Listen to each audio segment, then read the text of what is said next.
ఛత్తీస్గఢ్ నుండి వలస వచ్చి అడవిలో తలదాచుకుంటున్న గిరిజన గ్రామం అది. ఖద్దరు చొక్కాలకు ఎన్నికల సమయంలో మాత్రమే కనిపించే అల్ప జీవితాలు వారివి. విద్య, వైద్యమే కాదు, నామమాత్రపు మౌలిక వసతులు, రహదారి సౌకర్యం కూడా లేని పేద బతుకులవి. కనీస వసతుల కోసం, తమ భవిష్యత్ తరాల కోసం ఆలోచిస్తూ అడవిలో మగ్గిపోతున్న గిరిజనుల గోసపై Raj News special story. Bhadradri Kothagudem జిల్లా అశ్వారావుపేట మండలంలోని రేగడ అటవీ ప్రాంతంలో ఛత్తీస్గఢ్ నుండి వలస వచ్చిన 200 మంది గిరిజనులు నివాసముంటున్నారు. వీరు ఉంటున్న ప్రాంతాన్ని గ్రామం అనడం కూడా కష్టమే. ఎందుకంటే గ్రామాల్లో లభించే కనీస సౌకర్యాలు ఇక్కడ కనిపించవు. 20 ఏళ్ల పోరాటం తర్వాత 6 నెలల క్రితం వేసిన నీళ్ల బోరు మినహా ఇక్కడ ఏ సదుపాయాలు లేవు. రోడ్డు సదుపాయం, కరెంటు లేదు. విద్య, వైద్యం, నిత్యావసరాలు ఏది కావాలన్నా 5 కిలోమీటర్ల దూరం అటవీ మార్గంలో నడవాల్సిందే. ఇక్కడ నివాసం ఉండే 40 కుటుంబాల్లో 30 మంది చిన్నారులు ఉండగా వీరికి అందుబాటులో మినీ అంగన్వాడీ కేంద్రం కూడా లేదు. గర్భిణీలు, బాలింతలు కూడా అంగన్వాడీ కేంద్రానికి వెళ్లాలంటే 5 కిలోమీటర్ల దూరం నడవాల్సిందే. ఎవరైనా అనారోగ్యం బారిన పడితే అత్యవసరంగా అంబులెన్స్ రావాలన్నా రోడ్డు మార్గం లేదు. 5 కిలోమీటర్లు డోలికి తీసుకెళ్తే ప్రాథమిక ఆరోగ్య కేంద్రానికి చేరుకుంటారు. వర్షాకాలమైతే పరిస్థితి మరీ దారుణంగా ఉంటుంది. 3 వాగులు దాటి రోడ్డుకు చేరుకోవాలి. వాగులు దాటలేని పరిస్థితుల్లో ప్రాణాలు కోల్పోయిన ఘటనలు, గర్భిణీలకు ప్రసవాలు అయిన ఘటనలు కూడా ఉన్నాయి. వైఎస్ రాజశేఖర్ రెడ్డి ముఖ్యమంత్రిగా ఉన్నప్పుడు ఇక్కడి గిరిజనులకు ఓటు హక్కు కల్పించారు. కేవలం ఓట్లు కావలసినప్పుడు మాత్రమే నాయకులు కనిపిస్తారని, సదుపాయాలు కల్పిస్తామని హామీలు ఇచ్చి వెళ్లిపోతున్నారని గిరిజనులు వాపోతున్నారు. కనీసం రేషన్ కావాలన్నా 8 కిలోమీటర్ల దూరంలోని బచ్చువారిగూడెం వెళ్లాలి. ఓవైపు అటవీ చట్టాలు, మరోవైపు ప్రజా ప్రతినిధుల అలసత్వం వెరిసి 200 మంది గిరిజనులు అవస్థలు పడుతున్నారు. ఛత్తీస్గఢ్లో మావోయిస్టులకు వ్యతిరేకంగా ప్రారంభమైన సల్వాజుడుం ఆపరేషన్ సమయంలో ఆ ప్రాంతం నుండి పొట్టచేత పట్టుకొని వచ్చిన ఈ గిరిజనులు అప్పటి నుండి ఇప్పటి వరకు బతుకు పోరాటం చేస్తూనే ఉన్నారు. నిరక్షరాస్యులైన వీరంతా పోడు వ్యవసాయం చేసుకుంటూ జీవనం సాగిస్తున్నారు. వానదేవుడు కరుణిస్తే 4 గింజలు పండించుకొని బతుకు వెళ్లదీసుకుంటున్నారు.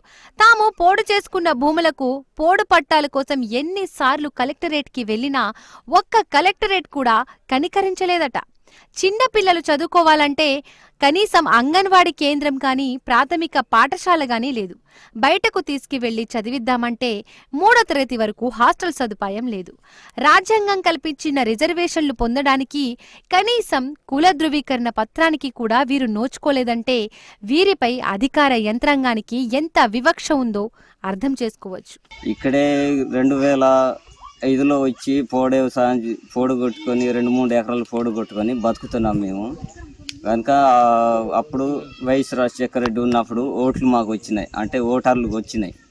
అప్పుడు లేడు, ఆయనే ఉంటే దాకా బతికేది కూడా అర్థం లేదు. ఇప్పుడు మాకు పోడు భూములకి, ఇప్పుడు మాకు పోడు భూమి కొట్టుకొని చేస్తున్నామే కనుక, కానీ అది మా భూమి కాదు, అంటే పట్టలేదు కదా. ఏదో ఒక రోజు ఫారెస్ట్ వాళ్ళు ఏమైనా ల్యాండ్ ప్లాంటేషన్ తవ్వుతారని హయంగా బతుకుతున్నాం మేము.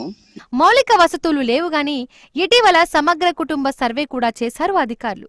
గిరిజన చట్టాలు గాని, ఐటీడీఏ గాని వీరికి అక్కరకు రావడం లేదు. పోనీ ఛత్తీస్గఢ్ వెళ్లిపోయి తాము వదిలి వచ్చిన భూములు సాగు చేసుకుని బ్రతుకుదామని అనుకున్నా కూడా వీలులేని పరిస్థితి నెలకొంది. రాష్ట్రం వదిలి వచ్చి 20 ఏళ్లు దాటిన కారణంగా వీరు అక్కడి భూములపై యాజమాన్య హక్కులు కోల్పోయారు.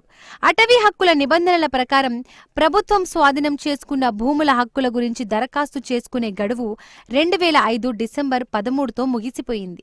3 మంత్రులేగాక గిరిజన శాసనసభ్యుడు ప్రాతినిధ్యం వహిస్తున్నటువంటి ప్రాంతంలో ఇంతమంది గిరిజనులు అష్టకష్టాలు పడడం బాధాకరం. నా పేరు కే ఉంగయ్య, బొచ్చర్గూడెం పంచాయతీ రేగడ మాది. అలాగే మాకు కులం సర్టిఫికేట్ కూడా పిల్లల చదువుకోవడానికి కావాలి. అలాగే కొంతమందికి రేషన్ కార్డులు కూడా మిస్ అయిపోయినాయి. అలాగే వర్షాకాలము పాములు వస్తున్నాయి, కరెంట్ కావాలని కోరుకుంటున్నాను. అలాగే అంతకుముందు వయసు ఎక్కడ ఉండేది 4 సంవత్సరాలు ఉంటే మా బతుకలు కూడా ఇప్పుడు మారిపోయేది. కానీ ఈసారి మాకు గవర్నమెంట్ నుంచి మట్టి రోడ్ అని ఏం బిల్స్ రావటానికి కూడా మట్టి రోడ్ అని పోయాలని గవర్నమెంట్ నుంచి కోరుకుంటున్నాను.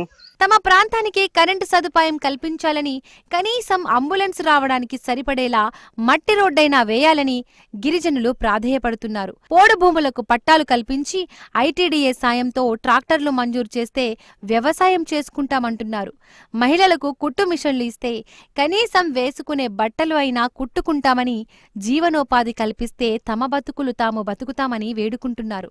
తమ ప్రాంతంలో మినీ అంగన్వాడీ కేంద్రాన్ని ఏర్పాటు చేసి 3వ తరగతి వరకైనా విద్య అందించేందుకు టీచర్ని నియమించాలంటున్నారు. తామే ఒక షెడ్ నిర్మించుకొని తమ పిల్లలని బడిబాటలో నడిపిస్తామంటున్నారు. కనీస వసతులు లేక గిరిజనులు తీవ్ర ఇబ్బందులు పడుతున్నారు.